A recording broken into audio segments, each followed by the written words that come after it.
Hi வணக்கம். இன்றைக்கி ஒரு சூப்பரான பிரேக்ஃபாஸ்ட் ஆப்பம். இதுக்கு இட்லி மாவுக்கு அரைக்கிற புழுங்கல் அரிசி 1 கப், பச்சரிசி 1 கப், 1/4 கப் உளுத்தம்பருப்பு, 1 ஸ்பூன் வெந்தயம்.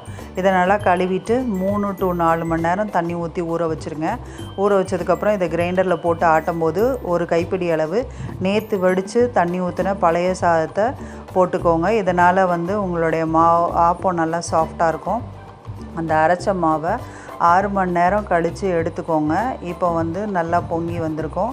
அதில் தேவையான அளவு உப்பும் தண்ணியும் ஊற்றி ஒரு தோசை மாவு பதத்துக்கு கரைச்சி எடுத்துக்கோங்க. ஆப்ப சட்டி சூடானோன்னே அதில் எண்ணெயை தேய்ச்சிட்டு மாவை ஊற்றி இந்த மாதிரி எல்லா இடத்துலையும் ஸ்ப்ரெட் பண்ணிக்கோங்க.